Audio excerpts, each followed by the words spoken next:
Assalamualaikum warahmatullahi wabarakatuh. Sebelum lanjut nonton, jangan lupa klik tombol subscribe dan nyalakan loncengnya ya, mumpung masih gratis.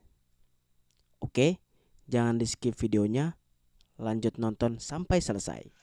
Oke, assalamualaikum warahmatullahi wabarakatuh. Apa kabar teman-teman? Semoga ketika menonton video ini kalian semua dalam keadaan sehat walafiat dan tidak kurang satu apapun dari rahmat dan nikmat Allah berikan kepada kalian semua. Sudah tiba waktunya weekend.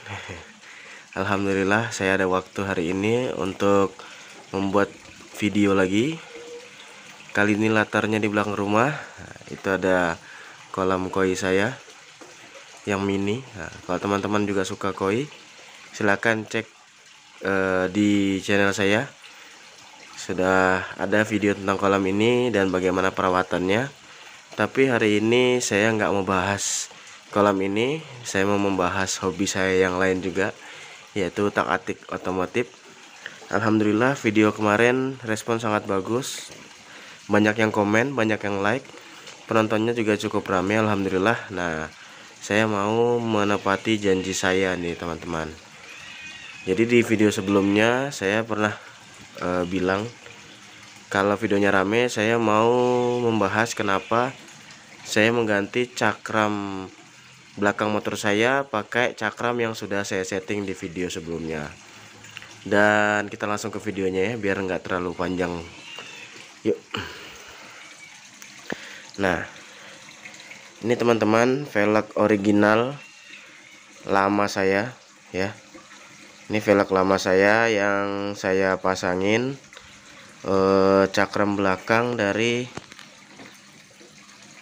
paket Satria F. Ntar, agak backlight. Nah, gini kan terangnya. Nah, jadi ya. Jadi motor saya sudah pakai cakram belakang dari tahun 2010. Jadi menggunakan cakram set seperti ini ya.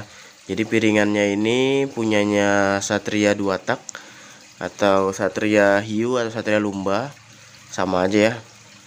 Kemudian memakai adaptor seperti ini nih. Jadi adaptor tuh. Jadi dia memakai adaptor ya teman-teman, nih yang dalam ini, supaya bisa dipasangkan cakram yang membaut ke velg. Kemudian ini untuk ini dia. Ini untuk kalipernya. Saya pakai kaliper original ya. Original yang di chrome. Ini bracketnya, ini selangnya, dan ini tahanan yang saya custom sendiri. Jadi langsung ke pembahasan. Sebenarnya untuk pasangan cakram set seperti ini dipakai itu nyaman-nyaman aja ya teman-teman. Dari pengeremannya oke sebenarnya. Kemudian dari perawatannya juga nggak susah ya. Kemudian dari spare part pun banyak, karena piringan ini yang asli mungkin mahal, tapi kalau yang KW itu murah dan banyak gitu dijual, karena motor Satria juga masih banyak beredar ya, meskipun nggak baru tapi banyak yang pakai. Jadi kalau kita misalnya mau ganti cakramin udah tipis, kita mau ganti yang barunya lagi mudah. Sama juga dengan kalipernya. Kalipernya ini kalau misalnya rusak, kita mau ganti baru gampang. Termasuk bracketnya ini banyak juga yang jualnya di toko online, murah-murah lagi. Termasuk kampasnya. Kampasnya pun murah ya teman-teman. Karena kampas dari kaliper ini menggunakan kampas yang sama dengan Suprek 100 cc, Suprek cakram depan 100 cc. Kemudian Suprek 125 cakram depan, Karisma 125. Kemudian ya itu banyak sekali part sharingnya ya. Jadi dari motor-motor lain itu bisa pakai di sini karena sama. Namun alasan saya mengganti settingan set cakram belakangnya ke yang saya buat di video sebelumnya, itu ada beberapa masalah yang beberapa bertahun-tahun itu terulang gitu teman-teman ya. Oke, kita lanjut. Nah, jadi masalah yang pertama adalah si adaptor ini ya teman-teman. Jadi adaptor ini itu di baut ya, ini bautnya, lubang bautnya tembus ke sisi belakang. Tuh, tembus ke sisi belakang. Kebetulan punya saya ini saya bautkan, bentar, kurang terang. Nah, kebetulan punya saya ini saya bautkan di rangkanya ya. Jadi rangka dari si velg ini. Nah, ini saya bor di sini. Jadi di 4 sisi ini saya sangkutkan baut untuk adaptornya. Nah, masalah yang pertama adalah Plendes ini dari tokonya dibuat memang PNP dengan tromol Jupiter Z. Tetapi bibir dari as tengahnya ini sangat pres ya teman-teman, sangat pres dengan bibir dari bearing. Akhirnya ketika bearing ini sudah mulai harus diganti, mau tidak mau ini juga dilepas dulu. Ini dilepas dulu, kemudian ganti bearing, kemudian dipasang lagi. Nah, masalahnya adalah ketika saya mengganti bearing kemudian memasang lagi si Plendes ini atau adaptor ini, sangat rawan sekali goyang ya teman-teman. Meskipun kita sudah memasang di posisi yang benar, misalnya kita kasih tanda di sini, tanda lurusan dengan sini lurusan dengan pentil misalnya, dop. Kita masangnya kayak gitu lagi. Itu sangat rawan dia goyang. Sangat rawan goyang. Akhirnya ketika dipasang piringannya, diputar velgnya, dia oleng ya teman-teman, piringannya oleng. Mau nggak mau kita perbaikan lagi ke tukang bubut lagi. Sebenarnya ada satu cara yang bisa membuat penggantian bearing ini lebih mudah, yaitu dengan membubut bibir ini supaya lebih lebar, supaya ketika mengganti bearing ini nggak perlu melepas dan memasang si Plendes. Tapi tetap ada kelemahannya, yaitu akhirnya si bearing ini kurang kekuatannya ya kawan-kawan, karena si Plendes ini juga kan secara tidak langsung menahan si bearing itu. Itu masalah yang pertama. Masalah yang kedua yakni ketika cakram ini